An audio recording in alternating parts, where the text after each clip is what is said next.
All right. Are we on? I don't see the monitors yet. We should be on. I'm not sure what's going on with these TVs here. Security alert on that screen. Doesn't look like it. Reminder, it's commercials. Take a landscaping class. Actually, Should I assume we're on? Okay. Oh, we are getting a call from GTV6. One moment. This is on. Wonderful. Thank you. We'll just start going forward. So we are on. GTV6 is going to help us with the monitors, but we can just commence the meeting. So we're going to begin. Okay. Welcome, everybody. For those of us who are here and who don't see us on TV yet, or maybe listening on the radio at this time, it is 5:03 p.m. This is our first meeting of the year. Happy New Year, everybody, and Happy New Year to the fellow commissioners. Happy New Year to you. Meetings are broadcast live on Glendale TV, viewable on Spectrum Cable, Channel 6, and AT&T UVerse, Channel 99. Meetings are also streamed live in high definition on the city webpage, glendaleca.gov/live, on youtube.com/myglendale, and on Apple TV, Roku, Amazon Fire, iOS, and Android devices using a free app called Cablecast and choosing Glendale TV from the menu. Meetings are also archived on the city website for viewing anytime at glendaleca.gov/agendas. Call 818-548-4013 for program schedules. For public comments and questions during the meeting, call 818-937-8100. Public comments on a specific agenda item will be taken when that agenda item is discussed. If you have any question about matters on the agenda or request for assistance, please contact the city clerk at 818-548-2090 during regular business hours. Please turn off all cell phones if you are here, or put them in airplane mode, including myself. Okay, airplane mode. And welcome. So let's go ahead and do roll call. Thank you. Commissioner Bartanian? Here. Commissioner Cusack? here. Commissioner Head? Here. Commissioner Durham? Here. And Chair Paul? Here. Thank you so much. Wonderful. Everybody's here. Okay. Agenda item 2, reports regarding posting of the agenda. The agenda for the January 15th, 2026 regular meeting of the Glendale Historic Preservation Commission was posted on January 12th, 2026 on the bulletin board outside of City Hall. Just FYI, if anybody needs to know that, and we'll approve the minutes in just a moment. So we got that out of the way, and now we're on to agenda item 3, election of commission chair and vice chair. I'm assuming, is this for the year, for 2026? Yes, that's correct. This is for the year. Hopefully you guys have spent some time thinking about who you may want to nominate for the new chair and vice chair. And so I'll let you guys discuss amongst yourselves if anyone wants to bring up a nomination, and then I'm happy to take a vote whenever you guys are ready.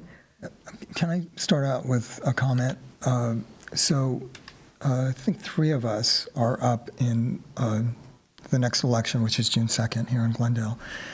So I think we should probably keep that in mind.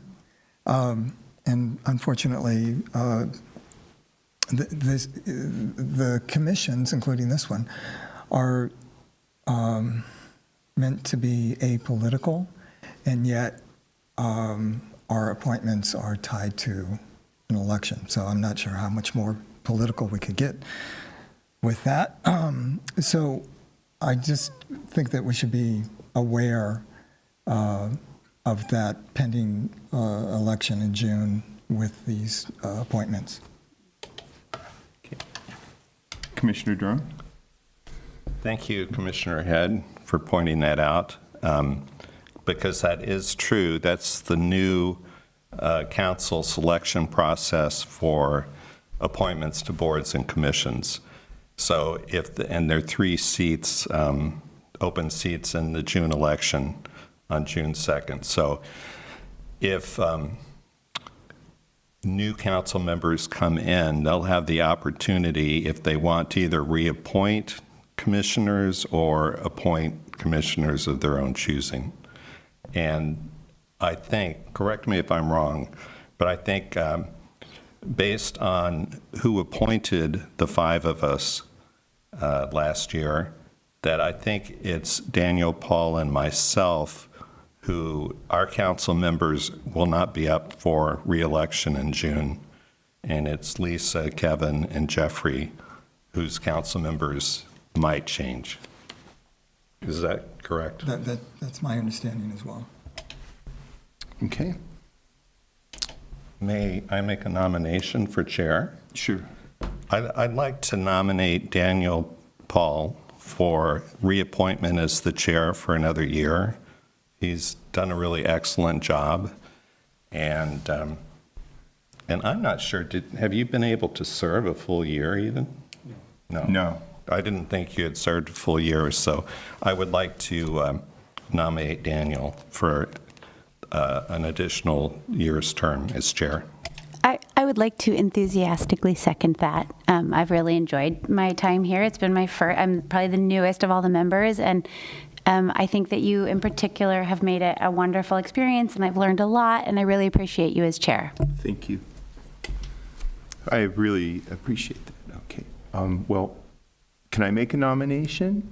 Yes, absolutely. Okay. Well, I would like to make a nomination of Commissioner Alan Durham as my vice chair. He is incredibly knowledgeable, and sitting to my left, he's literally a wingman of sorts. And I feel like we have a fantastic commission. I'm so thankful. And but I would like to, for his knowledge, for his passion about Glendale preservation, for his ability to get into the weeds, I want to nominate Commissioner Durham as my vice chair. Thank you so much. I appreciate it. Do I have a second? You have a second. Okay. Thank you, guys. That was a very easy election process. Commissioner Bartanian? What is it? To vote for both. Yes, Yes. yes. Commissioner Cusack? Yes. Commissioner Head? Yes. New Vice Chair Durham? Yes. And Chair Paul? Yes. Thank you so much. Thank and you. Thank you. Thank you. Thank you. Thank you. Okay. I appreciate that. Thank you. All right, we're going to move on. So I'm really happy we get to stay together, and I hope that whoever gets elected in middle of the year, June? June 2nd. June 2nd, I hope that they will consider just making it simple on themselves and keeping this commission together. I'm really honored to serve with you all. It's been fantastic. Okay. Approval of minutes for agenda item 4, approval of Historic Commission, Preservation Commission minutes from November 20th, 2025. Do I have approval of the minutes? I'll move to approve the minutes. Okay. I don't believe we need a second for that. Is that correct, Donnie? Oh, I think you guys are good. Huh? Yeah, unless someone has any comments or edits, then we're good. Okay, no comments on that. Commissioner Bartanian, you missed an adventure of a meeting in November. So, Yeah, I heard. So anyway, okay, great. So on to agenda item 5, oral communication. Oral communication. Discussion is limited to items not part of this agenda. So if you're here for another agenda item, such as 8A or some other agenda item, you speak then. Each speaker is limited to 5 minutes. Glendale Historic Preservation Commission may question or respond to the speaker, but there will be no debate or decisions made between us commission and anybody wanting to speak. So I don't have any speaker cards here for agenda item 5. Do we have anybody in the audience who would like to present oral communication? Okay. Do we have any callers? No callers. Okay. All right. Nothing in the ether. No, nobody's going to. Okay. All right. We're going to move on then. So I'm going to close agenda item 5. All right. On to Agenda item 6, Border Commissioner member comments. Do we have any Border Commission member comments in particular about anything lately? No? No? Okay. Okay. Smooth. All right. Just going right through this. So we are finished with agenda item 6. That agenda item 6 is concluded. Agenda item 7, is there any old business? No old business. No old business. Yeah. All right. Agenda item 8A, new business. 228 Spencer Street. This is a Glendale Register nomination and Mills Act application, PMA 0015-2025. So I believe we're going to begin with a staff report on this item. Ani? Yes, thank you so much, Chair Paul. I'll just go ahead and get started. The project before you today is a Glendale Register nomination and Mills Act application for 228 Spencer Street. Before we do start, I do want to just mention in the staff report, I did suggest that the name, according to our naming protocol, that the house be named Weaver House. But the thing is, and we'll talk about it in the presentation a little bit more, we already have a house that is named Weaver House, literally 3 doors down on the same street. So, the name is up for discussion. The naming protocol is typically either the first owner or like a significant person associated with the house.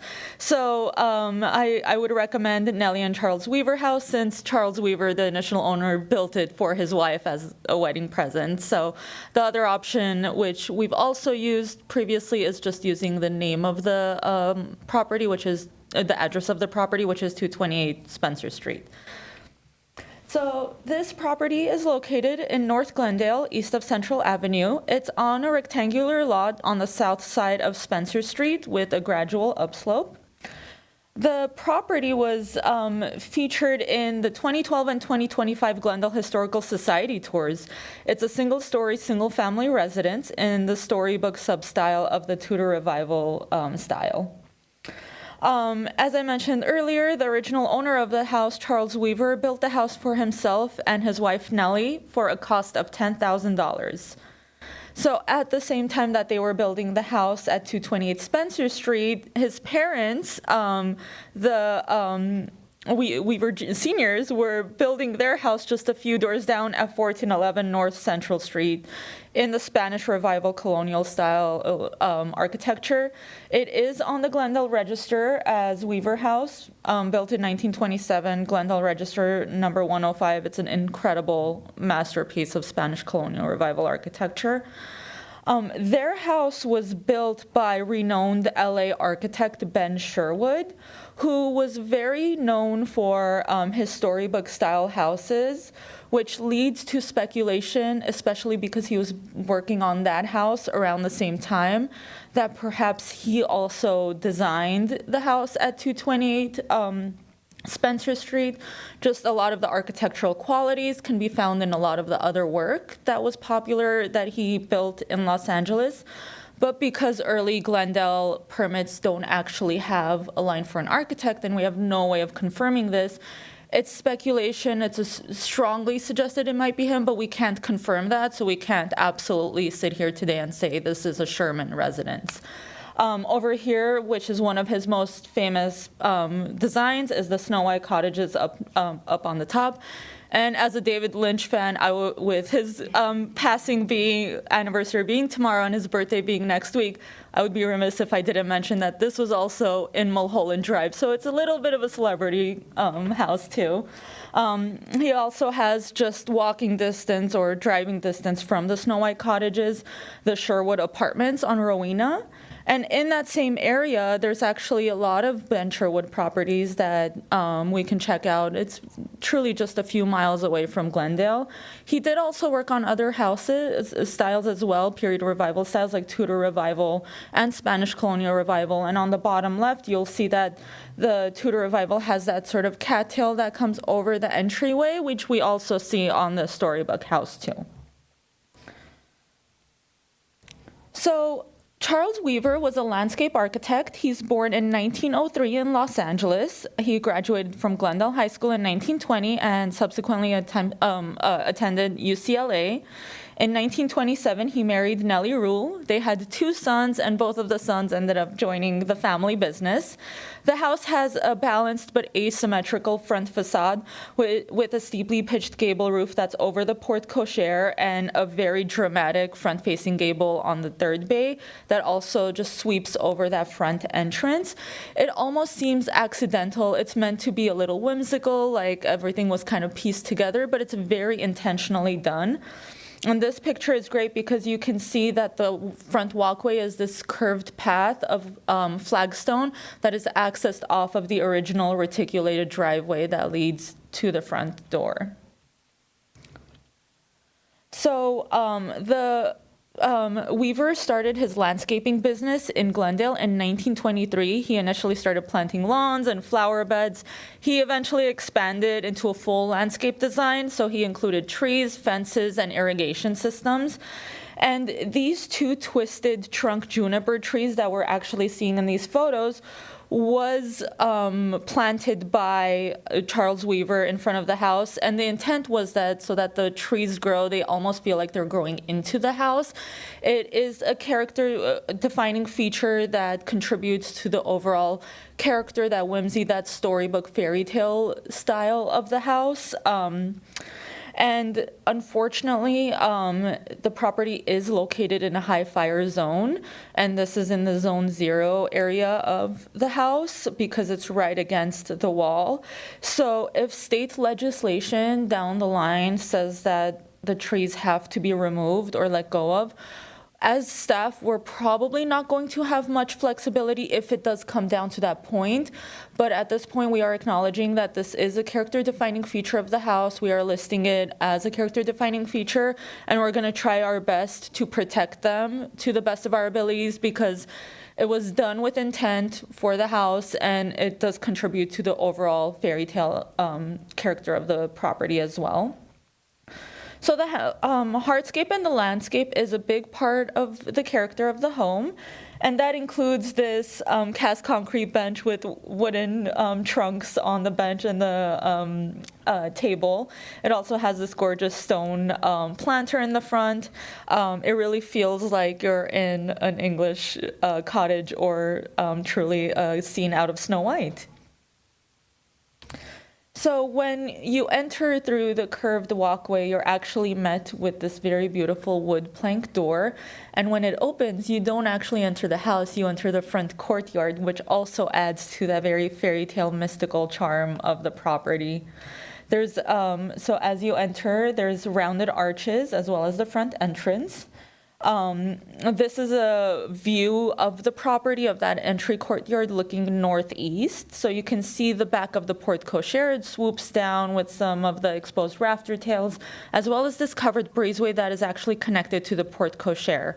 Here's a photo from underneath. You can see the wooden trusses and some of the architectural details, including a divided light window that looks into the courtyard. And here is the primary entrance into the house. It's a rectangular paneled wood door that's recessed into this crenellated tower that's flanked by 2 small leaded glass windows on the side. One of the features of storybook houses, which is and storybook houses became popular in the 1920s and 30s in Los Angeles. It's more, I think, associated with like the LA area because of probably the movie industry and this concept of a lot of people wanting these period revival styles that feel like they're out of a fairy tale.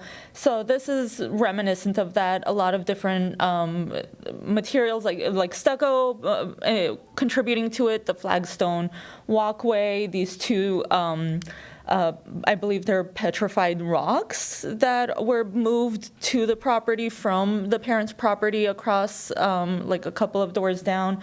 So it really does have that feel of like charm and bringing elements in and kind of helping this grow into the property that it is.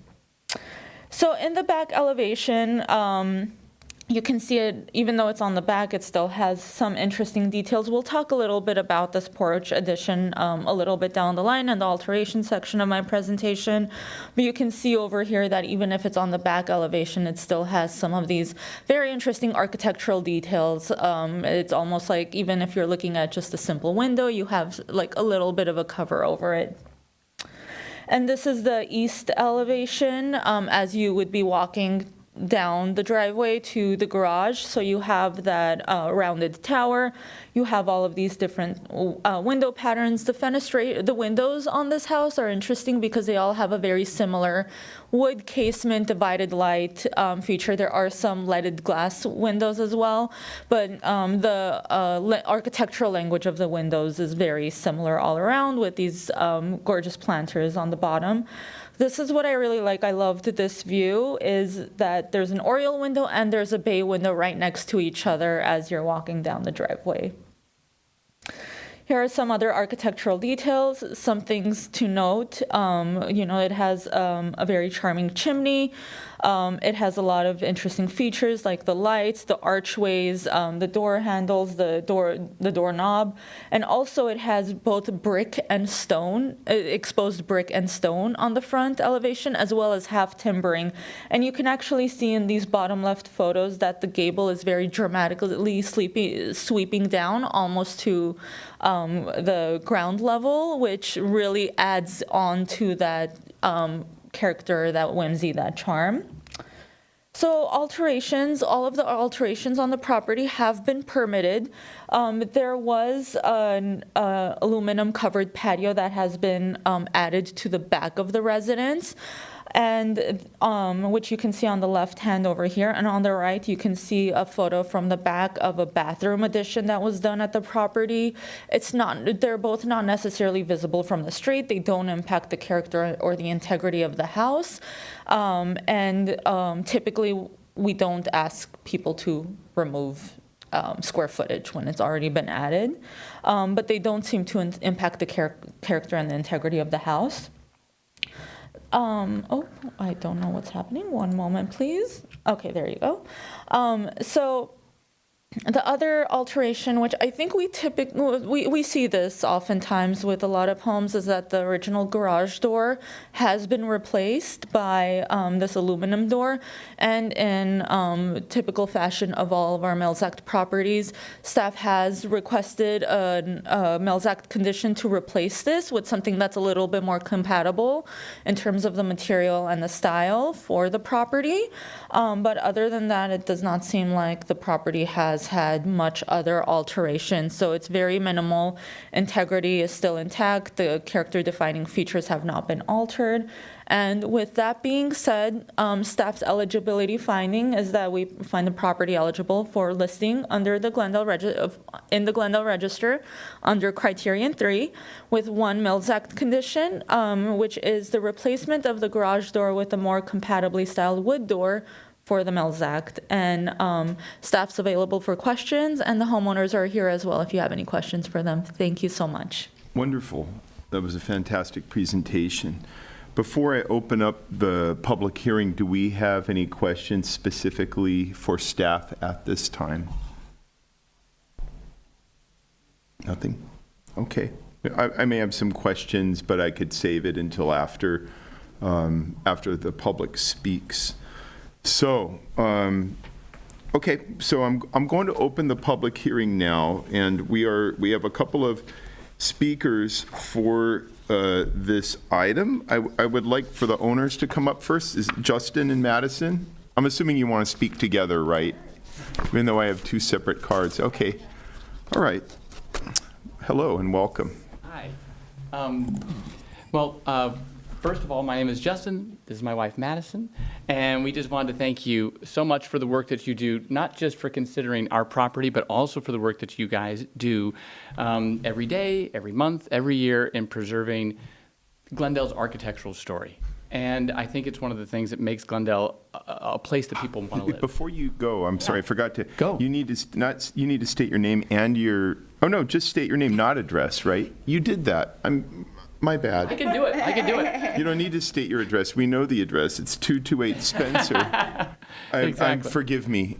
No Please worries. going. No, Please, no, I please understand keep the- thanking us. That's fine. Welcome. Get back to what you were saying. We definitely will. And specifically, we wanted to thank you for considering the home for inclusion with the Mills Act. Having this property protected by the Mills Act will not only allow us to continue to be thoughtful, long-term stewards of the property, but I think it'll also help to help us with making appropriate restorations and renovations with an eye that the character of the home, we always say this, sort of demands that you adhere to what was originally done. You just don't see homes like this anymore. And so every decision that is made with that home has to go towards preserving that home. You can't move into a home like that and say, you know, I've always loved this personal style. Because that home is so unique, you just have to say, we don't own the home. We're just, as we said at the beginning, stewards. We're just there to protect the home until the next generation has a chance to enjoy such a property. I wanted to add a couple of quick things. The two twisted juniper trees, we have arborists that come in every single year to inspect the property to make sure all the trees are healthy. And so every year they climb up in those trees. And a couple of interesting things just for the commission to know. I think I might have mentioned this before, but typically twisted junipers only grow to apparently 14 to 18 feet tall. Both of those are almost 60 feet tall, which is incredible. And Almost 100 years old. Almost 100 years old. And I always, with great anxiety, ask, are the trees healthy? And the arborists are like, it is. This tree is super healthy. It doesn't have any signs of rot. And during the really sort of terrifying winds last year at almost this exact time, we didn't have a single branch from any of the trees on the property fall down. Not one, which it was terrifying, as we all remember. So that was one thing that we wanted to point out, which was how grateful we are that those trees are a part of the property, and we do think that's important. Another thing we wanted to point out is we wanted to echo what Ani said in her brilliant staff report, which is that although it doesn't have a line on the paper for architect, when you look at the report and then you look at the Weaver home, which is on the corner, which was filled out by Ben Sherwood, it is the same exact handwriting except for Charles Weaver. Where he put his name, that's a completely different handwriting, but you could see the same handwriting. And Charles Weaver, God bless him, I think he had just graduated. He was 21 when the house was built, and he never built a house after that. So we're, I think it is a safe guess. But again, as Ani brilliantly pointed out, there's no evidence to support, written evidence to support that he designed it. But one of Ben Sherwood's defining architectural features in his homes was an exterior courtyard before you enter the home. And you can see that in the other properties in Burbank and around LA. So the fact that this house has that same courtyard, it is yet another sign of circumstantial evidence that he might have designed the home. And then, a couple of other things we wanted to say. With regards to the garage door, we are aware that the garage door is aluminum. We had it replaced 2 years ago, and it was because the original wooden door had rotted. And so in replacing it, we did a lot of research and consultation with different folks to say what would last the longest, but also not destroy the character of the home, and that was why we went with that door. However, if we feel that and staff feels that it is necessary to replace that door with a wood door, then we will go back to the drawing board and we'll make sure we find a door that fits the character. It does have a wood texture and finish. It does. It's like a faux, wood. It's a faux wood, yeah. And we would, if we did replace it with a wood door, we would make sure, as you can see, all the visible wood, even the exposed timber on the front. Yeah, there you go.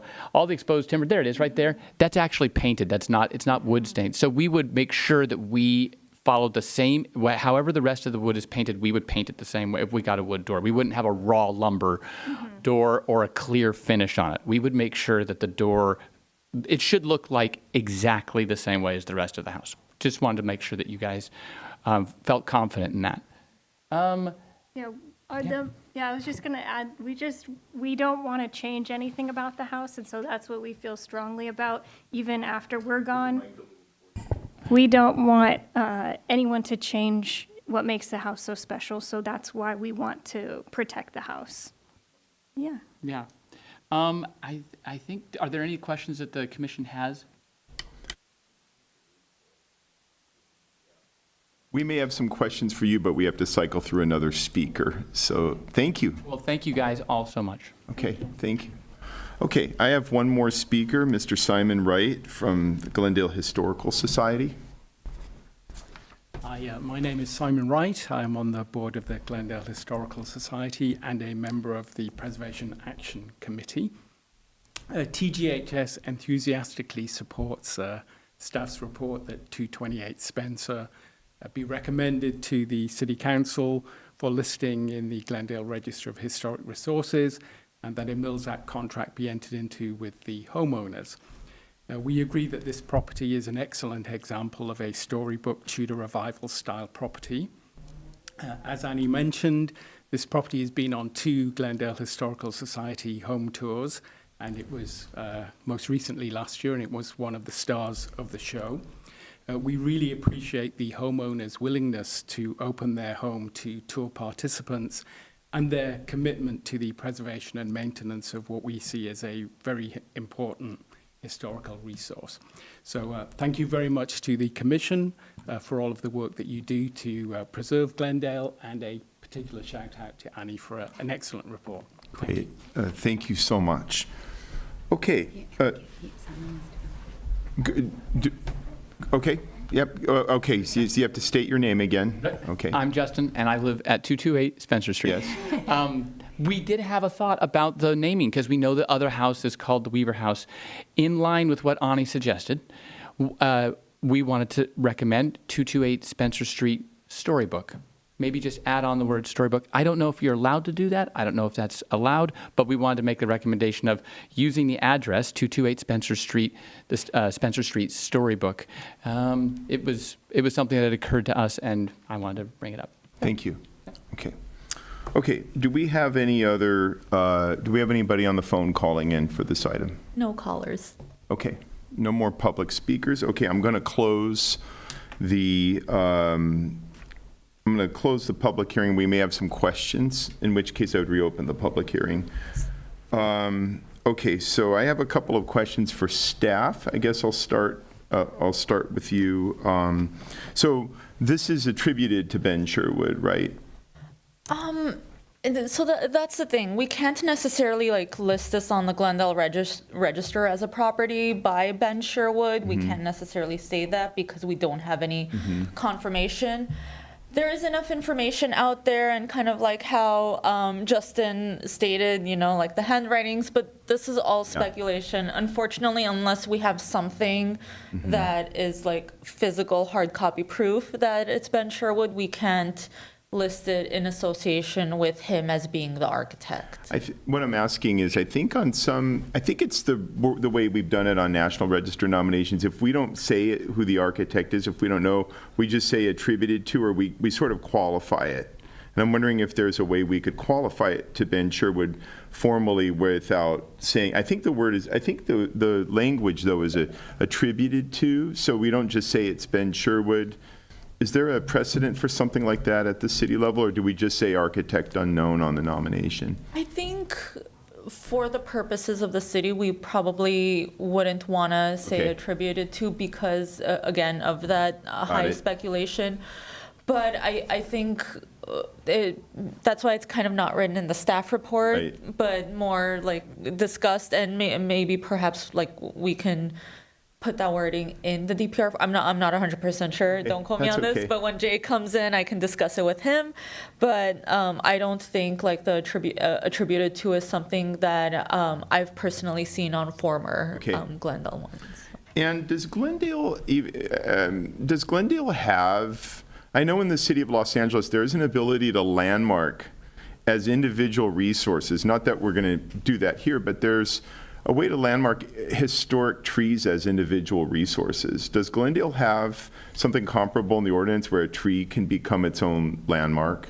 I think you can. You definitely can. But in this case, of course, the trees itself are significant, but it is significant in association with the property. Right. Like the trees would not have been planted if not for it to become a contributing character to the house. Right. So that's kind of why staff is leaning towards like the character defining feature, the trees being a character defining feature of the house as opposed to it being individually significant trees. Even though they're cool, they're great. There's no question about it that they're also individually special. And then is there a way, if the trees are being called out as character defining features, which I totally agree with, I think that's the best way to go here, would they be able to use the Mills Act tax savings toward preserving and maintaining those trees as character defining features? They should be able to. Ultimately, the goal of the Mills Act program is that whatever tax savings there are, it goes back into the maintenance of the property, and that also includes character defining features.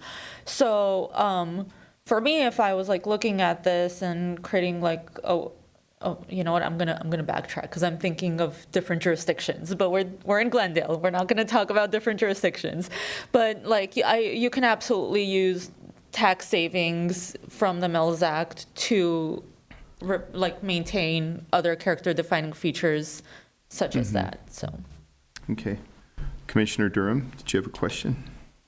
Ani, do you remember, was the Oak of Peace on the Glendale Register? I believe it is, and I can pull it up right now. I think it's gone now. But, you know, I think maybe for a tree to be separately listed, it would have to have a significant historical event connected to it. Yeah, And- it has to have, you need to make a strong argument for like a tree or a landscape, like any sort of landscape design, why that landscaping is significant in its own right, and basically equivalent to how we would do for a house. But yeah, and I think that's where kind of the trouble comes here if we were to hypothetically separate the two, is that they're great trees, but would they still have that significance on its own without the property? Right. But I just wanted to point out that there is precedent for instance, a tree, but it has to be more historical, standalone, I think. Commissioner Cusack? Is the fact that they were planted by Charles Weaver as an architect enough of a historical connection for the trees? As a landscape architect? To be listed separately, or What is the stronger protection for the trees? Listed separately or listed as a character defining feature? it would have to be listed as a character defining feature. I'm not sure ultimately, like when it comes down to like if state legislation mandated something, I'm not sure how much power we would have, whether it was listed separately or with it. But for your question, whether it would be important as an association for Charles Weaver, we have not done that research to see really the significance of Charles Weaver as a landscape architect. I mean, that would be kind of difficult to prove because when we're looking at the significance of certain people, particularly landscape architects, we have to look at the breadth of their work, and I'm not sure if that breadth of work can be substantiated with any research done. So I think designating them separately would also be a completely different application process, and also I'm not sure if there would be enough strong evidence to suggest that it should be listed individually. And I did just look up on this topic of trees. So Oak of Peace is Glendale Register, or was Glendale Register number 2. Yeah, and the reason why I was interested in the trees is, I mean, obviously, despite any, the Oak of Peace, is this the one that was at the Catalina Verdugo Adobe? Yes. These trees are distinctive because of their dimensions. So you have the braid, but I understand how it could get tricky with nature, but the fact that the dimensions of I don't know what criterion that would fall under, design or what, but the dimensions of these trees, I mean, based on what I'm hearing, I mean, of course, I would want to do my own homework on it, but the dimensions of these trees, from what I'm hearing, are very distinctive and exceptional and rare. And I think that's what's very special about them. But either way, they're character-defining features of, they would have protection provided we support this. And, but and do we know this bill that you mentioned, can you tell me a little more about it? Where is it at in the process? What do we know about this bill in Sacramento that may make this? I don't have a lot of the details on that, I'll be honest, but I was just like looking into it, and there's like a zone 0, and then it kind of goes further based off of how far from the property is. Because of the proximity to the actual building itself, this is kind of in that the property is in a high fire zone, and the proximity of the trees to the property is probably one of the biggest concerns. I think if it was a little further, but then the proximity to the house is also intentional and what makes it special. So I'm not exactly sure. I think that's a question that staff can kind of look into with maybe some of our fire plan checkers and do a little bit more research. But to the best of our abilities for historic preservation, at the very least, until we have these protections, we're going to try to use them. Thank you. I mean, I would love, if you could look into that, I would love to find out more about that, because it seems like it would be nice if there was a way with a bill such as this, if there was a way that one could demonstrate, and I don't know if this is even possible, but if there was a way one could demonstrate through, level of effort and due diligence and extra work that these trees are safe, that they're a part of a historical resource, and that a licensed arborist is willing to stamp a report saying that these are safe, and there's a regular maintenance plan or whatever, that they should not have to you shouldn't have to throw the baby out with the bathwater with every tall tree in a certain fire zone, or every tree that's close to a house. Right. And just to kind of further clarify staff's point on this, we haven't been told any of this, but we just want to, we're kind of just thinking about the future, and also being on the anniversary of everything that happened last year during this time, just the expectations that potentially what may happen, and so we're also trying to prepare as best to our abilities. Do we know who's writing this bill? Is it someone down here? From Laura Friedman. Huh? Laura Friedman. Laura? It's Laura's bill? Yeah. Okay. I can, my parents are in the audience tonight, and their home burned down in the Palisades, and I can say by the time the flames got there, it wouldn't have mattered if they had no trees. The neighborhood was burning, and it would have burned. So I hope these beautiful 100-year-old trees get the strongest protections possible. Commissioner Durham? Yeah, I think details and rules on the proposed Zone 0 legislation are still in flux. And I remember there was a city council meeting months ago where the council approved sending city comments on Zone 0, because the council was not in favor of just a strict, everything within 5 feet's got to be eliminated. So the city is actively commenting on it. Okay, good to try know. to find some alternatives to what's proposed. Good to know. Just to get off the trees for a moment, so all those houses together by Sherwood, that Disney Studios was down there. It was where Gelson's is now. Mickey Mouse was conceived there. I don't know if that's the right thing to say, but Mickey Mouse was invented there, developed there, conceptualized, thank you. And that's where Mickey Mouse sort of came from. And I am very familiar with those. I mean, I've never seen Mulholland Drive. That's not a scene from Mulholland Drive at the lower right, is it? No. It's something else. Okay.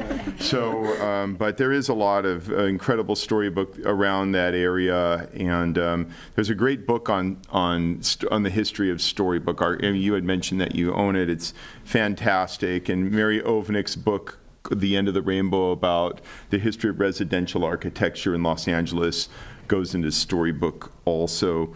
And I believe Sherwood did a bunch of work on Beechwood in Hollywoodland tract, right? It's interesting. So, and just to clarify one thing, so was the property given to the son and his wife as a wedding present from the parents, or did the young husband give it to his wife as a wedding present? So I think the property was given to the young couple as a wedding present, but the young son, as a gift to his wife, I believe, designed the house, or like they built the house for him. It's kind of like it was just a. Parents paid for it. Yeah, it was just showing, like, a symbol of their love. Okay. Okay. Yeah. Got it. I don't know if this is the time where we talk about the naming convention or not. Should I bring that up? Talk about it, yeah. I don't think it's this is just my opinion. I'm a little hesitant to bring in the style of this. This is just my opinion. The other commissioners may think different, but I'm a little hesitant to bring in the style of the house along with the address. I don't feel like there are other storybook houses in Glendale, and I don't feel like there's a precedent for it.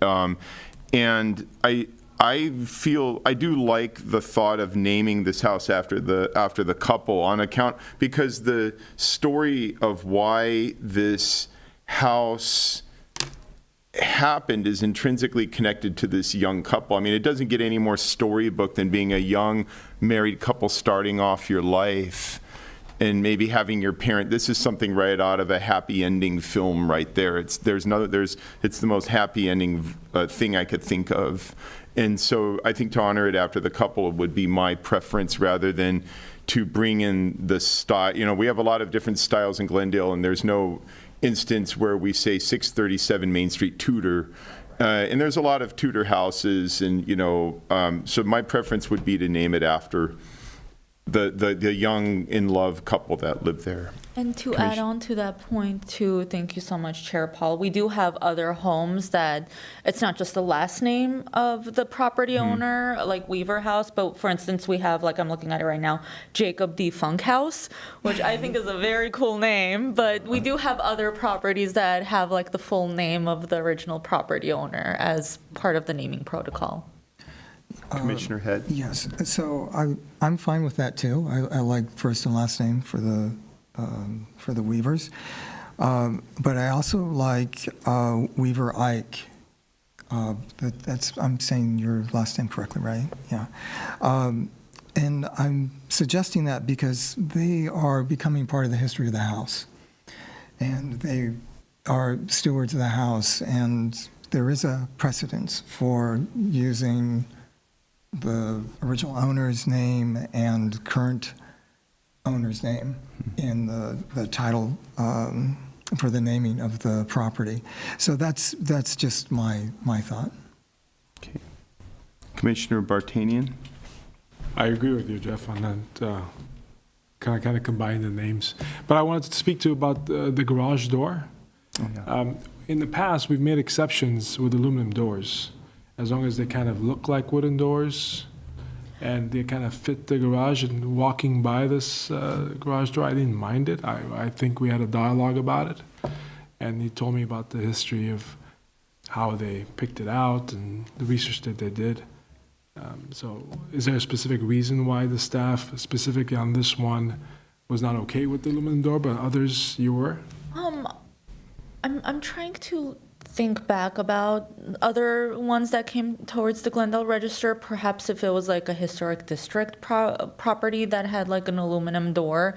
With historic district, there's a little bit more leniency. But the ones that I'm thinking back to, I think. I believe it was the last storybook that we looked at. Oh, for that one, we also recommended a Mills Act condition to replace the aluminum door that they had with a new one. So I think we just added that on there. And I don't remember that properly. And the meeting that you missed in November, it came up, and the part of the reason why and it was a door that I recall was kind of similar to this one. Mm-hmm. And the situation with the old storybook doors and the new ones was that what we told that representative, I don't even think it was the property, I think it was the representative, sort of the host of the TV show from November, was that it was a little over designed for what would have been there originally. There probably, whatever was there originally, probably would have been something a little more simplified, rather than, there's so much storybook there already. By adding to it with, you know, a door with all of these panels and all of these windows, from what I recall, there was a little bit of a garage doors from that era would tended to be very simple. If they were not single panel, they may have like a simple board pattern, but they wouldn't have all of these too many doodads on them. And the fact that it's a more simplified design element serves as a counterpoint to the original character defining features of the original storybook design. So you're not doing anything that's conjecture or, you know, reiterating the sort of cuteness of the storybook. You use something, these garage doors often on these old storybook styles, they would not be so overwrought and so as to draw attention back to the original house more. And so I would prefer a garage door that's a little more simplified in design. Go ahead, Commissioner Bartanian. Yeah, I mean, walking to the property is beautiful. You kind of don't even see the garage door. It's far set back. I didn't feel like it makes a real big difference on the street view. Yeah, I'm fine with the garage door, in part because it isn't immediately visible. It's set back, and it's just not seen from the street, really. Go ahead, Commissioner Durham. I just want to make sure that, you know, I feel like Jay says we don't set precedent with every decision, but I also feel that we should be somewhat consistent in our recommendations and conditions. And I'm thinking of the Colcord Colonial, The what? On Chevy Chase? Gerard Colcord Right. on Royal. The corner one, the white one. Yeah. Where we had a picture of the original garage door, and even though the replacement was very simple, we recommended that they redo the garage door with the original window, that single window with the shutters. Also in November, you know, that door was not compatible on the reality TV show house. That garage door was not compatible with even with the changes to the garage that had been made. And I'm thinking back to the beautiful Spanish revival with the courtyard. The owners had really done a good job replicating the original wood garage doors. And I think we've had another recommendation that garage doors be replaced when they don't look very original. But I think we're being a little inconsistent. I feel inconsistent in passing on the aluminum with the windows. And one thing about, I think in the past, we've sometimes recommended, well, it could just be horizontal planks with, you know, V-joints. And one nice thing about that, it's not only simple, but it's easily done as a roll-up door where you don't see the joints when it's closed. But So what would your recommendation be for this specific case? I would recommend that we be more consistent with our prior decisions on replacement garage doors and keep it as a recommended condition, as recommended by staff. Okay, can we put up the picture once more? Absolutely. I just want to highlight that we can't see the garage door from the street.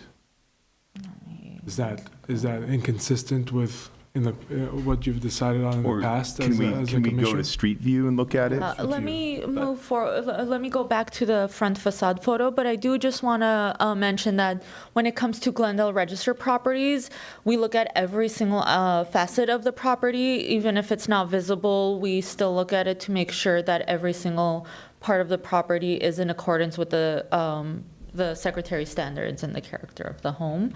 So we don't really use visibility from the street as like a reason why we wouldn't want something to go back to the original. Or something more compatible. I apologize, we can't take it back to the original garage doors, so. The visible from the street is more a standard for the historic districts, contributors in a historic district. Mills Act contracts protect, all the exterior of a house, and so there is a difference. And the register, we do look at all sides. So I don't think visibility would be the determining factor on this particular project. And the other Storybook house, didn't we recommend that they replace that garage door? Which one? There's been The two. one up in the, Is it the Verdugo Knolls one, Commissioner Durham? I'm sorry, The Anna. Verdugo Knolls one? Yeah, I think that one we also recommended. So we've certainly had a lot of precedent for including that as a Mills Act condition. Yeah, this is just my opinion, but I'm inclined to replace that garage door with something simple. Even if it doesn't have to be wood, but I will say that even if it was, I don't think there's an issue, I don't think there's going to be a concern with termite rot or anything for quite a while. I mean, with how well the present owners maintain this house, I don't see that the next garage door suddenly biting the dust within any time soon, even if it was wood. But I know that garage doors, from what I recall, garage doors on older, Tudor-style houses or storybook houses of that era tended to be, they were simple, they were kind of utilitarian, straightforward. They were often off the shelf. They could have been from Sears or wherever else, but they were pretty straightforward, or straightforward designs, because the garage was associated with a machine which in the 20s and the 30s was fairly new. The car was only, the mass-produced car by the time this house was made was only like 13 years old. So the garage was historically associated with something very utilitarian and functionalist. And so you tended to have garage doors that kind of honored that, as opposed to, doing something where that's a storybook garage door. It was more associated with a different element of the property. So a question, is the issue around the material or the design or both? For me, the main issue is the design. In my opinion, it's the design. I think it's a little bit overwrought. I would like to see something, if we're going to be, I'm assuming the period of significance for this house is the year built, right? Which is, what, 27? That's correct, and I think because of that too, the material does kind of play a significant factor in this as well, because the materials are an important part that speak to the history of the property. It's an aspect of integrity, and so if provided they get a Mills Act, they have an opportunity to bring the house back to the period of significance, and in 1927, there would have been a simple wood garage door. Yeah, I'm sure, based on all the other maintenance and ensuring the integrity of the rest of the house, that the owners have been very thoughtful about their choice of garage door. And it just, I'm really not, you look at it and you'd have no idea that it's aluminum unless you're actually going to be this close to it. I feel the same way. Also, this is also a question for us collectively, is that, the extension that they have in the back, the aluminum, is not part of the house either. And we're not really considering that as a negative towards the historic or Mills Act, for that matter. Why are we making that exception on the garage door, but not the big old building that's built back there? I think for me, the reason why there's a difference is because the garage door, with all of its sort of cutesy details of its own falls closer to something that the Secretary of the Interior standards refer to as conjecture, where there's this effort to try to replicate, to try to overly replicate the period of significance with something that's definitely not from the period of significance. And so somebody who may not be so versed in storybook could get confused and say, well, maybe that garage door is from 1927 also, but you would have never had a garage door that looked like that in 1927 with all those panels. There's like, what, 16 panels, 12 panels in these windows. It's a little bit over-designed for something that would have actually been from 1927. The addition in the back, no, I don't think, I mean, it's such a contrast to everything else that I don't think, I think there's less of a likelihood that somebody would actually accuse that addition of being conjecture or confuse it as something being from 1927. So there's like a stark difference. And in the Secretary of the Interior standards, there is a measure that talks about compatible but differentiated, differentiation. And so that's just my opinion, why I think that this is I understand the sentiment in selecting this garage door, but I think it's a little bit over-designed and just a little bit much. And I wouldn't be bringing, I mean, if, they're going to be getting, provided this gets approved, they're going to be getting a Mills Act. They're going to be getting quite a tax savings to cover this. I mean, I'm bringing this up only because I know that the Mills Act will likely cover the cost of getting the right garage door in there. Go ahead, Commissioner Can I Cusack. ask the owners a question? You want to ask the owners a question? Open the public hearing. Let's finish our discussion first, and then if we have any other questions for the owners, we'll reopen the public hearing for them. We could all ask them.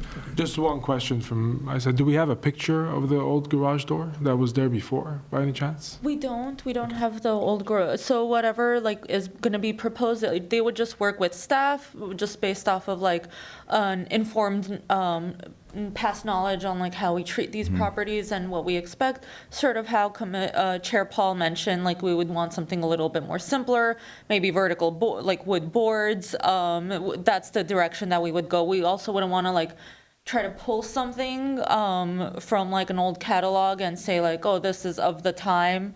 Let's do something like that, because we also wouldn't know if that was what would have been chosen. We would just do something that's simple, or we would work with the applicants, not that we would do it. We would work with the applicants to make sure whatever is chosen is compatible and also minimal, appropriate for the time. On these other storybooks, did we get into materials, and did we end up suggesting wood garage doors for those? Yeah, Okay. so this is kind of the way that this is formed is based off of a lot of the former projects that we've had that are very similar For in this. GR properties? Yeah, specifically for Glendale Glendale Register and specifically for garage doors that were replaced later on.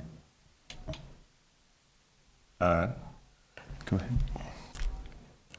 To me, it's the design and the material that I would want to see wood. I think that's been a requirement in every condition where we've said they need to replace a garage door. We've always specified wood if that would have been the original material used. Okay. All right. I agree with Commissioner Durham on these points. So go ahead. Just going back to the trees before we open it up to public comment again. So I'm also in favor of pairing the trees with the house and securing as much protection for the trees as possible. This is my own question, and I know it seems a little off. And it has to do with insurance, and there's homeowners insurance, and there's property insurance and things like that. And I'm just curious if there is such a thing, not through Lloyd's of London, but through your insurance company, to have a rider for the trees.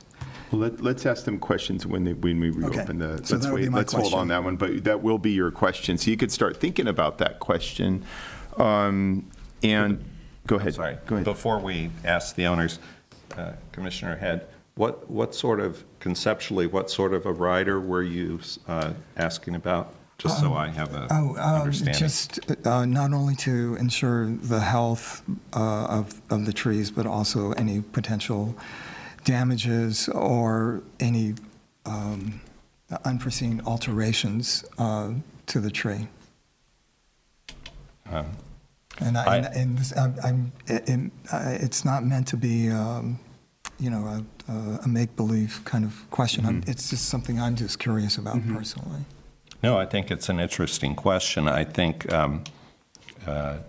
my advice to any homeowner in this environment is to tread carefully in terms of insurance matters, because we all know that insurers, certain insurers at least, have been using all sorts of things from, drone flyovers to cancel homeowner insurance policies. And that can, I know people who've been notified that, trees, canopies hanging over their roof, that they're not going to insure that home anymore. So I just want to warn people that asking insurance companies about trees close to a home can be risky in California right now. And I want to discuss the naming convention a little bit. Commissioner Head, I understand your, thoughts on including the present donors' names. I guess I'm just kind of a stickler on what's from the period of significance, and my preference is going to be to just stick with the original married couple. I think that if we include, I'm a little wary of reiterating this possibility in Glendale or anywhere of including, present owners in the names of present owners in historical resources, even if they've done a lot of work. It's just not my preference, I guess. And we could get into, not with, I don't see this happening with these property owners, but I wouldn't want to get into a situation down the road where other people are saying, well, we want our name on this, you did it for them, and if it's an ego thing for other people or what, like we did a lot of work on this, and for status or whatever. My preference is going to be to focus on the names of the original people from the period of significance, and that'll be what I would want for a naming convention. Go ahead. Yeah, I understand that. I can appreciate that. I also can't help but think of the Innes Brown house. I do want to just add on a point. While we were having this discussion, I did find the memo from 2018 about the naming protocol, and there is a note in there that says that the commission members agreed to not name a historic resource after the current owner. So unfortunately, we know the current owners are incredible stewards of this property, of course, but that's just something as part of the naming protocol that the commission has decided to not do moving forward. Does Glendale Register nominations get any sort of plaque? They do. Is there a narrative on the plaque? There's a little bit of a narrative, and typically for the plaque, like what we do is staff works on the plaque, we send it to the homeowners for their review, confirmation, we decide on the location. So, yeah. Can the present homeowners be mentioned on the plaque, even if their name isn't in the official name of the designation, if they were so inclined? There's not much information on there, but I have a feeling with this house, the present owners are going to get their efforts acknowledged in future. I don't want to speak for Glendale Historical Society, but it does seem like there is going to be a lot of opportunities for property owner recognition. I'm not sure if that's something we would put on the plaque itself. Okay. Commissioner Durham? I wish we could name the house Fantasyland, because, the moment you step into that courtyard, you're in another world. And unfortunately, naming houses after original owners doesn't convey what's necessarily special about them. But that is such a remarkable house of just whimsy. It just takes is, you into a different world. There were, there were some properties that had very clever names put on by their owners during the period of significance, though, even though I'm blanking on any right now. But some, in the old, I know in England, I dealt with a house in one of my classes called Chorleywood. Everybody in England gives their house a name, the way you would name like a pet. But we don't do that. We don't do that as much here. But I do, like I said, I love the story about this first couple that live. I think it's so magical, and it's like something out of a Disney. For all we know, the wife could have been Cinderella herself, or something, or I'm getting her confused with Snow White and Sleeping Beauty. I'm getting them all confused. But one of them where something good happens to them at the end. Commissioner Cusack? Yeah, I agree with you. I really like the Charles and Nellie Weaver house, just because I do think the story is so romantic, and I love keeping it in the period of significance. I was just thinking when you were talking about the other houses, I can't remember, where does the story of Onondarka come from? Onondarka? Oh, okay. So Onondarka was a nomination that I worked on. I was conflicted out from being in the room when they voted on it, but Onondarka was from what I recall, it was a tribal name there was a town it was for the Seneca tribe in upstate New York, and I don't remember that was where the term Onondarka came from, and Onondarka was a Seneca tribal word for something that I can't remember, that the owners at the time were, and when that house was made, this was, I think, 1911. This was right around the time that Charles Fletcher Lummis did El Ala Sol. That's another named house, so it wasn't too far after that. Have you been to El Ala Sol? Oh my gosh, you guys should go. You'll like it, I think. So yeah, I don't. So the original owners named it Onondarka? Yes, Homer Baldridge. So it was an original owner from the period of significance that called it that, and it was known as that during, from day one. Okay. Yeah. And I think Onondarka means on the hill, right? On the hill, I think that's so, right. Thank you. And it was a house on the hill. Yeah. Okay, so so let's circle back to the garage door a little bit and see where we are. I'll tell you my preference, and my preference is for, because we've been doing it for other Glendale Register properties, my preference is for a wood garage door of a simpler design, perhaps, and they will work with staff to determine what that simpler design is. I don't think we need to necessarily dictate that design today. We don't know, but just to say that it's simpler. It could be horizontal. A lot of these garage doors from back then had horizontal wood plank.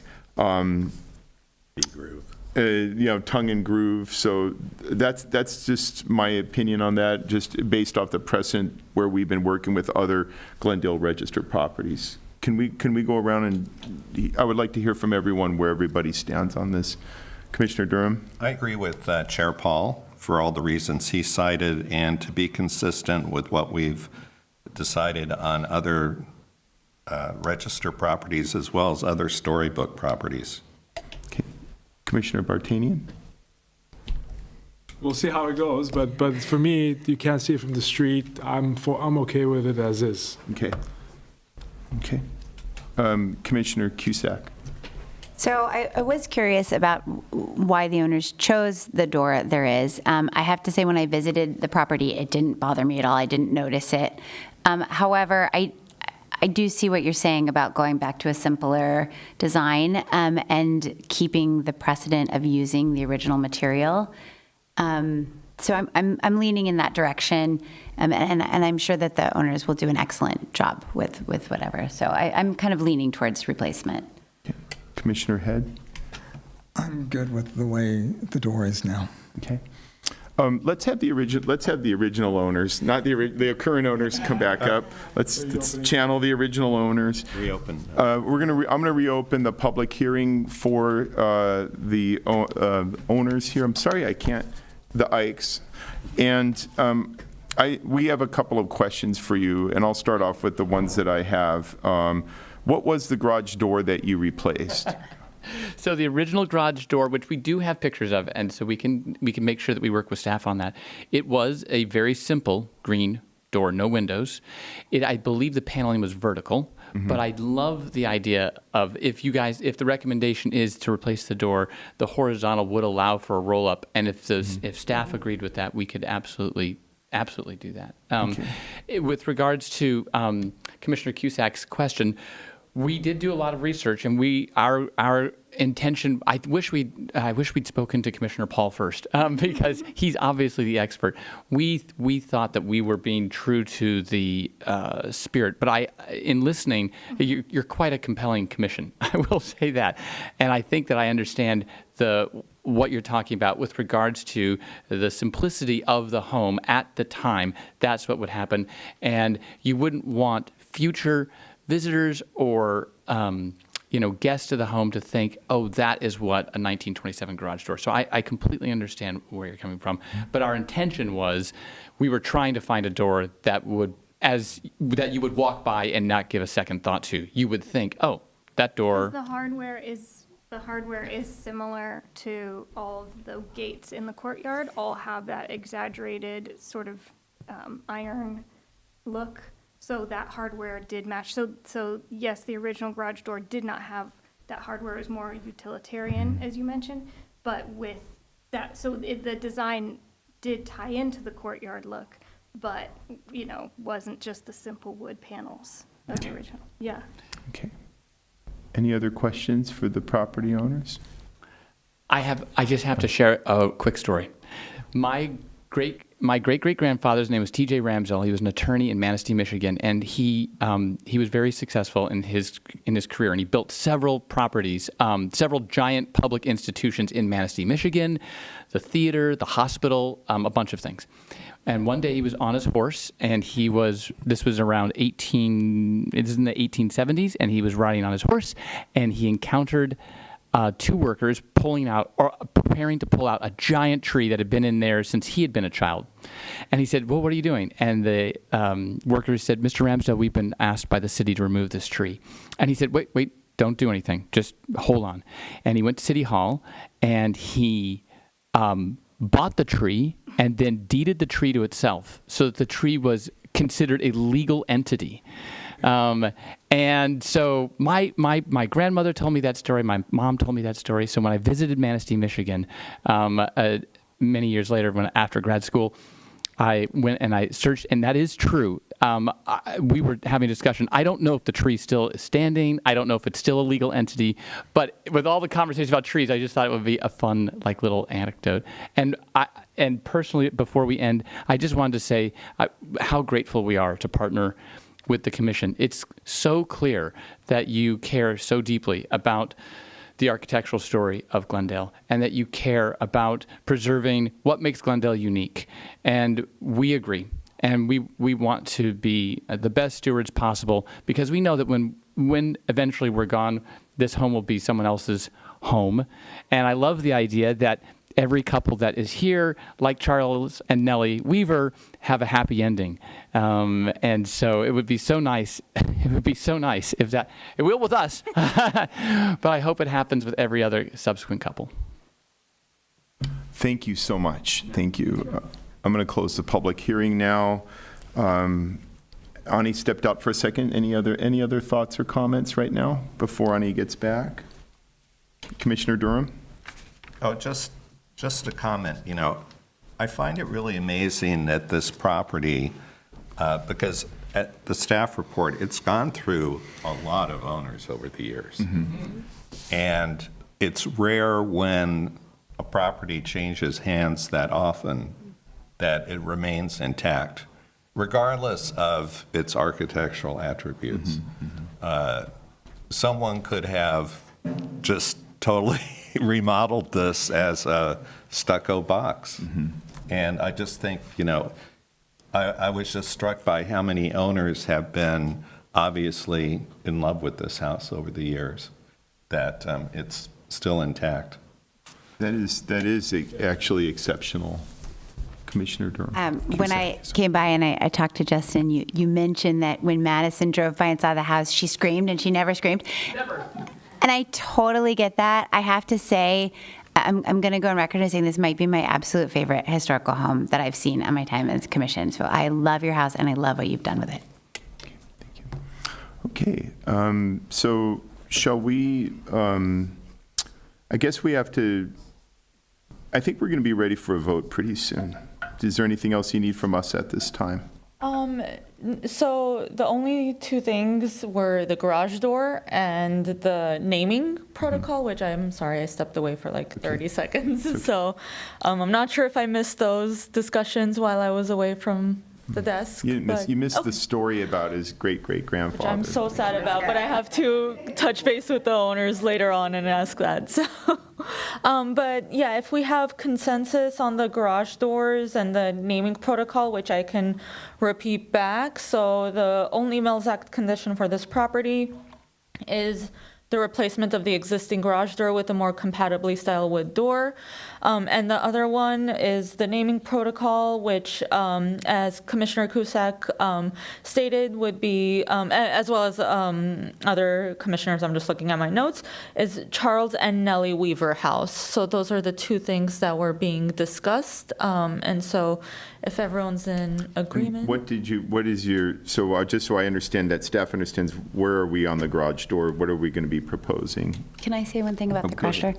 door? I want to side with replacing it as long as it's, and I'm sure staff will do this, done in a way that the owners can, done that's vertical so that they can have the convenience of rolling it up. Right, and we would also work with the owners to make sure that it matches the trim on the rest of the house and that it's functional for today's standards too.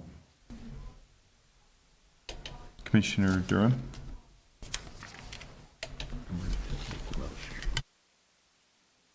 Yes, okay, Commissioner Durham.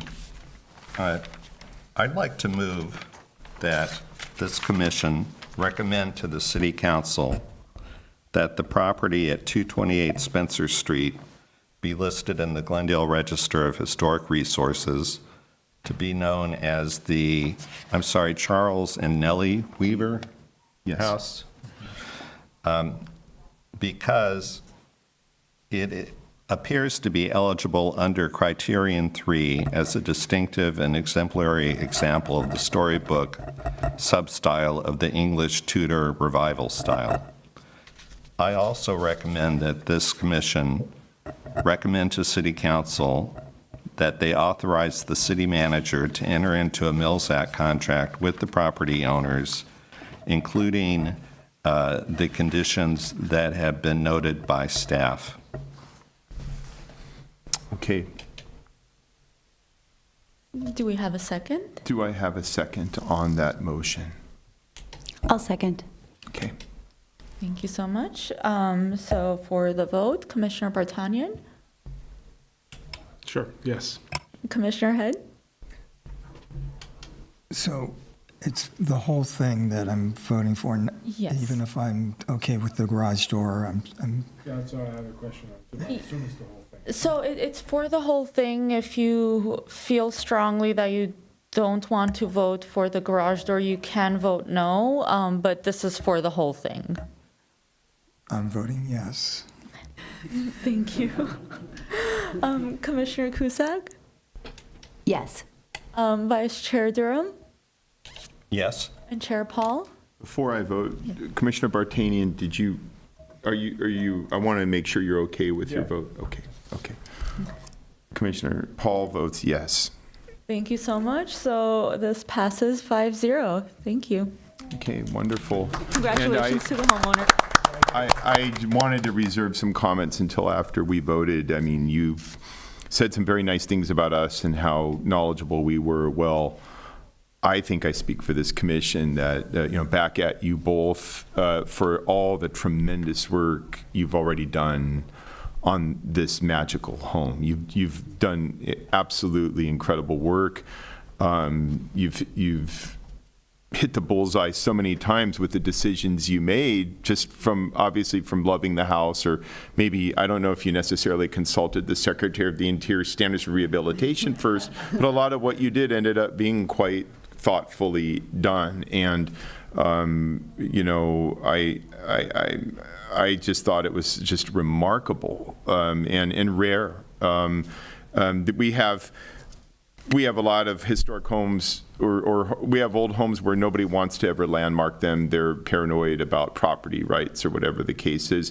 We have other folks who love their house, but they with the best of intentions, they do some things which are a little crazy. But both of you have really done some wonderful work, inside and out. I think we all probably went inside the house. That subterranean part was amazing.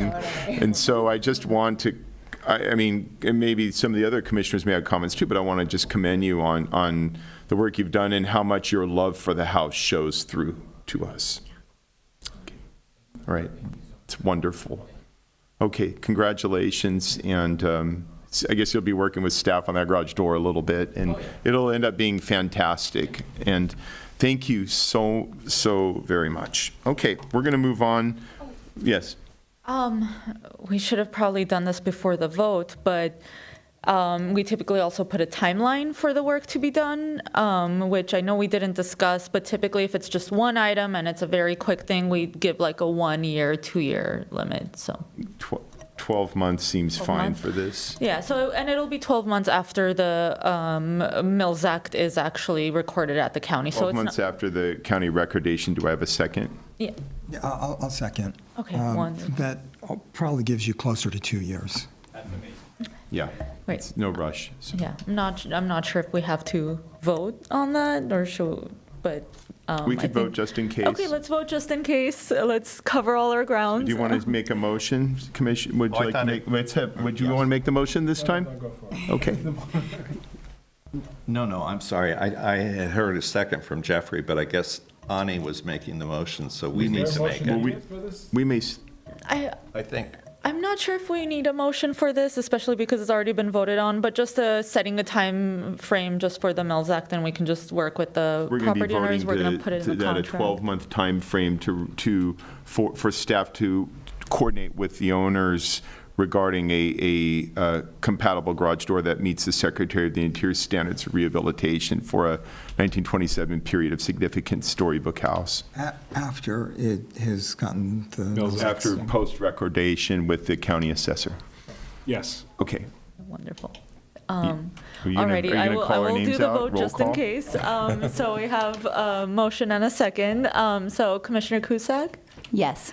Commissioner Bartanian, Yes. Commissioner Head, Yes. Vice Chair Durham, Yes. and Chair Paul. Yes. Wonderful, thank you so much. Okay. We dotted the I and crossed the T. Okay, very good. So we have on to agenda item 9, Community Development Department update regarding Engage Glendale web pages.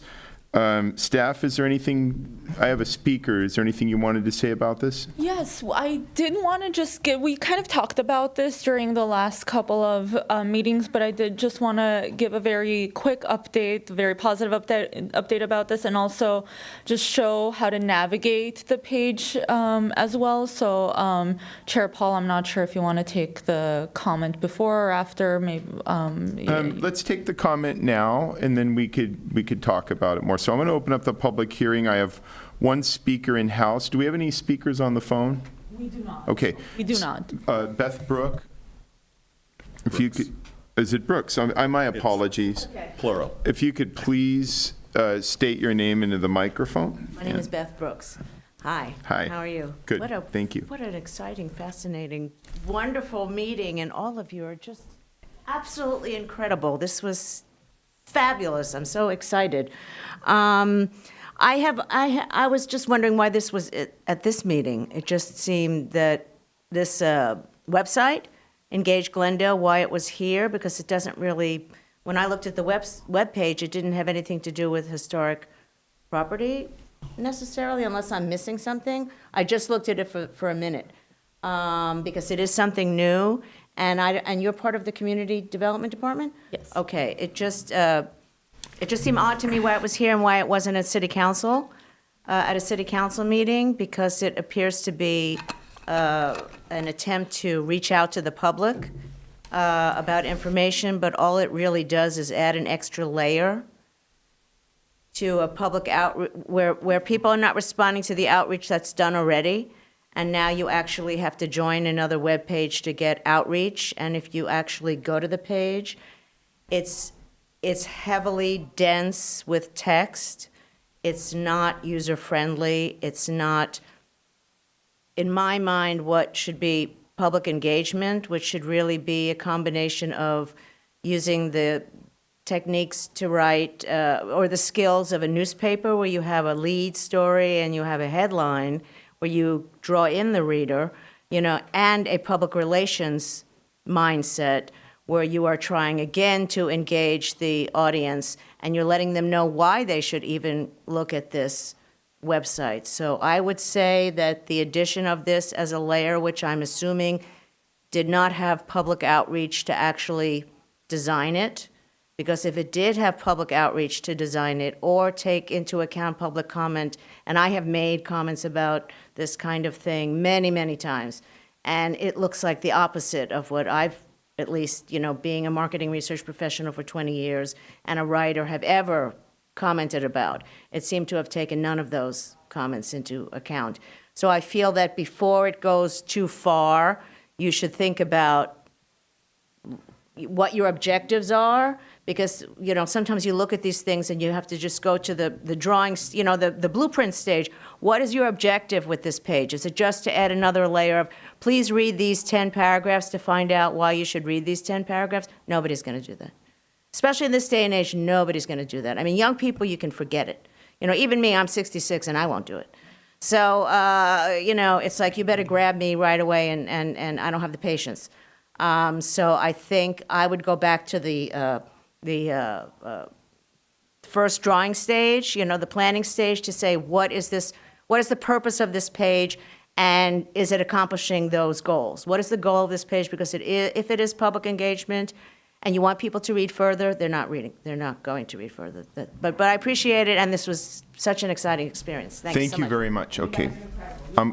Thank you. I'm gonna close the public hearing now. Staff, if you want to talk Thank a you, little bit Chair about Paul. this Engage Glendale webpage. Sure, let me open up the web page as well here. Okay, can we see this? Alrighty.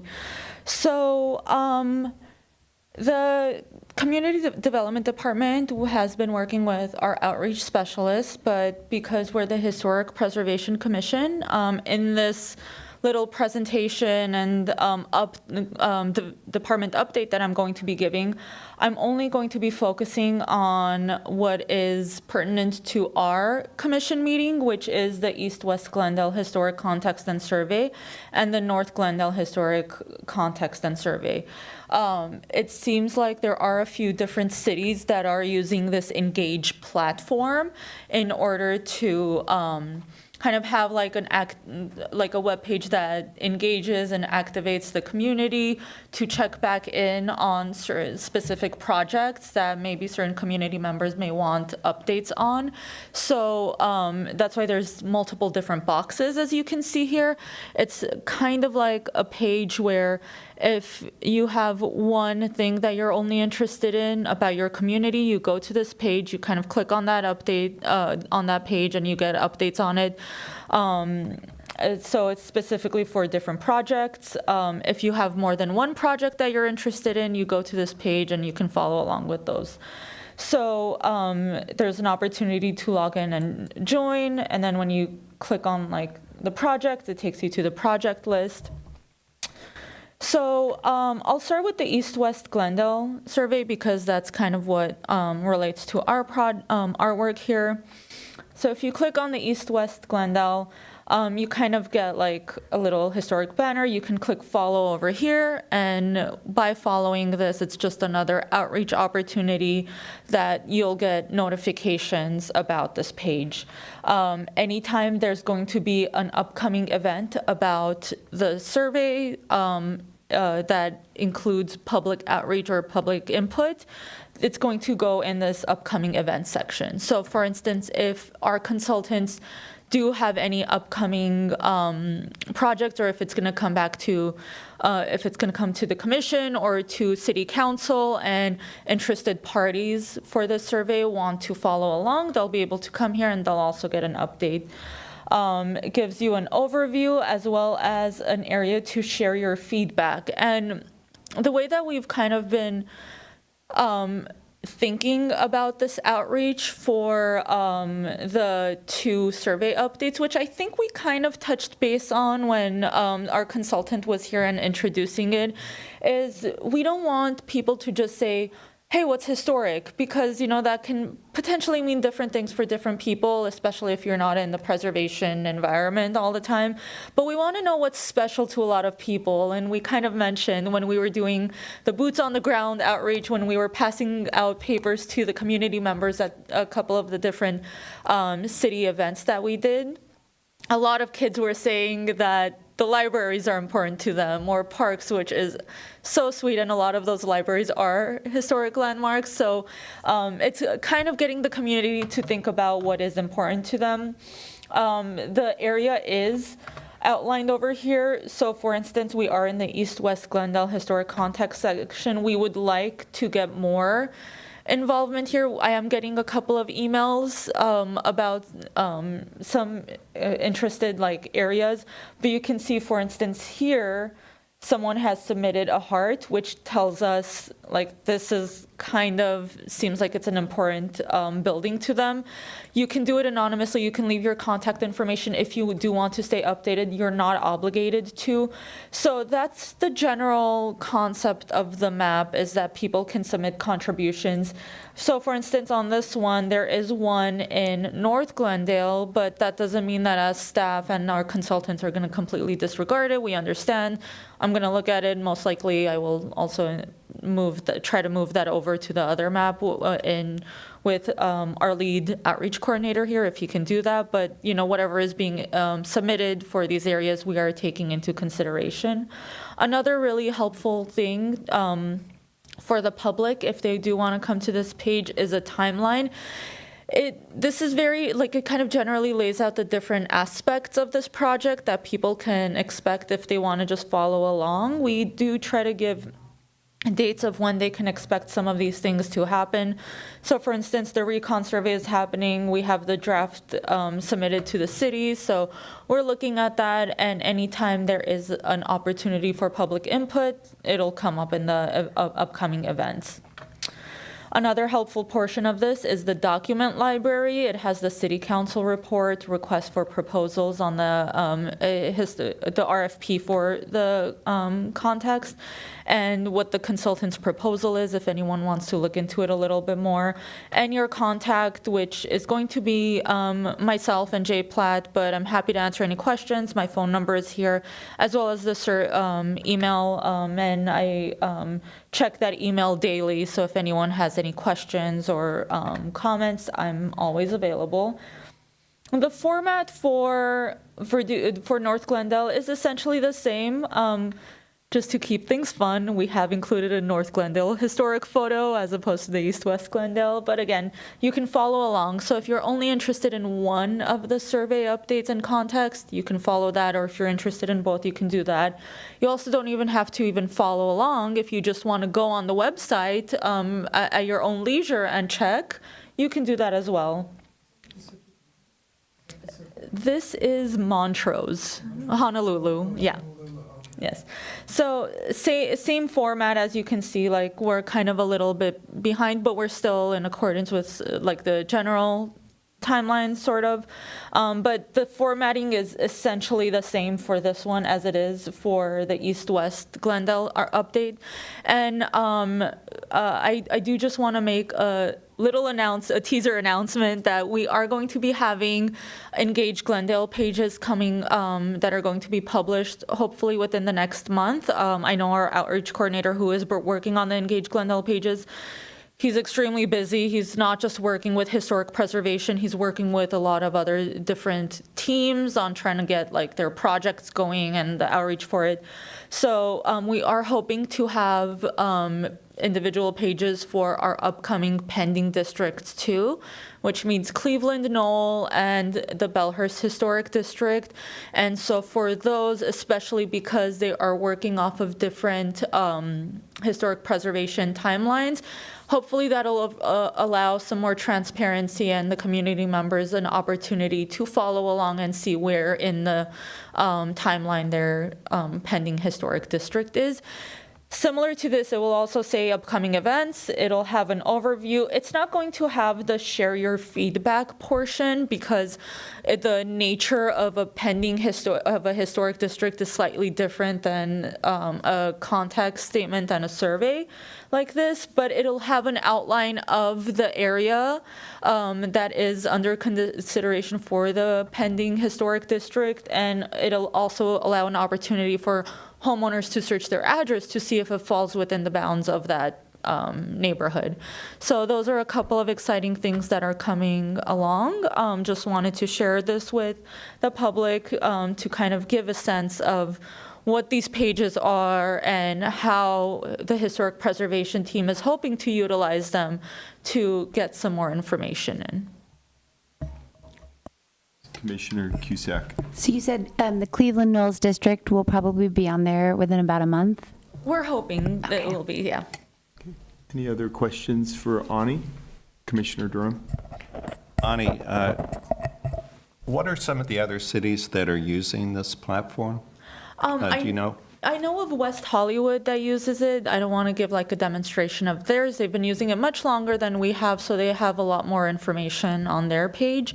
And I think the goal of this, and I don't want to speak for our outreach coordinator, is not to also overwhelm the public with every project, just things that are going to require like not just public input, but to come back and regularly check on like where in the process certain things are.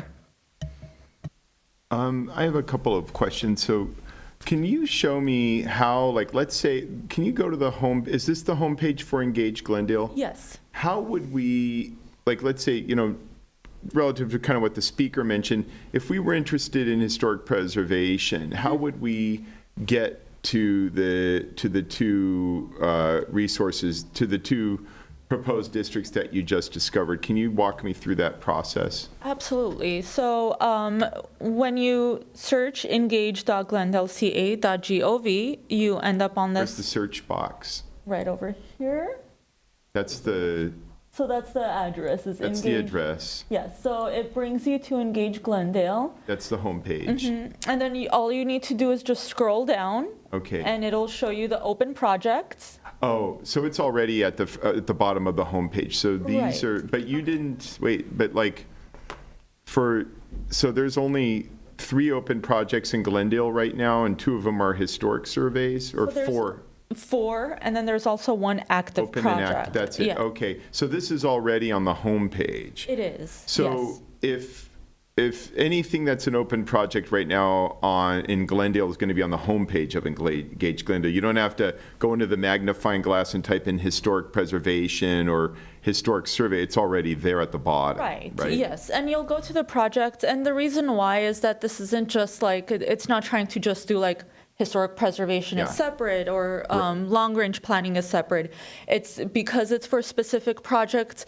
There's probably going to come a time where we won't have any historic projects on this page.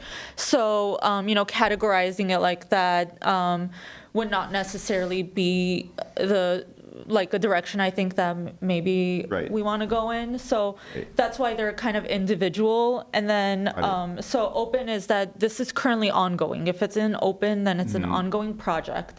If it's in active, so for instance, it was last updated December 2025. You can see that it's kind of gotten to the point over here for the Verdugo wash where it's at the very last step. So if it was a closed project, then it's like the project is closed, it's done, we'll have an archive of that, but there's nothing else to follow along with that So project. the purpose of Engage Glendale is this is a platform for getting public input or public comments on open Glendale projects. It can be. It can kind of be whatever like the city or the department wants to use it for. So if you want input, you can request, like you can put that widget for the input, which for the purposes of our East, West, and North Glendale surveys, we do want to hear from the public on what matters to them, which places are important to them. So we've opted to include those parts, those feedback portions in there. But if a project did come forward where it's not like there isn't a portion of public input that is needed, or there's no portion of public input, but it's really about like getting the information out to the public, the platform allows for that too. Is this taking the place or usurping the traditional ways of like public hearings or sending public, is this replacing those, or is this just another tool in lieu of, on top of those? It's just another tool. It's not going to replace it. We still also have our historic preservation web pages. We still Okay. have the GIS map where you can check if your property is historic or if you're located within a historic district. Those are all going to remain. All of the public hearings are going to remain. This is specifically just for projects where, because also the thing is, perhaps we have community members who don't necessarily want to follow along with every HPC meeting. There aren't really a lot of projects that they feel Yeah. like they need to follow up on, but if they want to be active within the city and there's only one project, like the historic context, which kind of impacts on a greater scale than just an individual property or a design review project. So things like that are a little smaller will not be here. Okay. And just one other thought. So it's just another tool. Nothing's being removed. This isn't replacing anything. It's just another framework to get information out. Correct. Okay. Yes. Another thought, and I don't know if this would be, I think that, can you go back to the East-West survey and just open the map, like that you had open at the bottom there?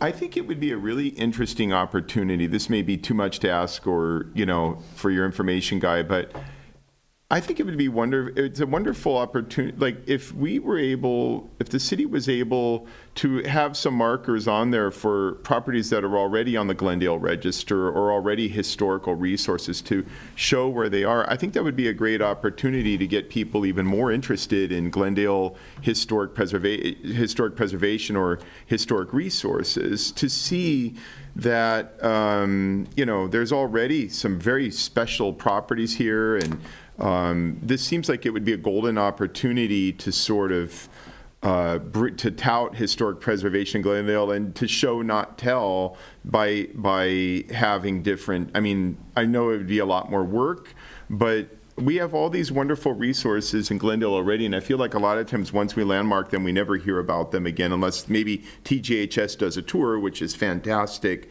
But I like the idea of reiterating wherever we can that look, we have these special properties here, so you're not just commenting into a vacuum, that there's been a lot of work done in Glendale preservation already, and look, here's where they're at on this map. By the way, you live, there's one a block from you, or whatever the case is. And also, just this is very minor, but whenever I see that blue heart, I thought those were where medical facilities were.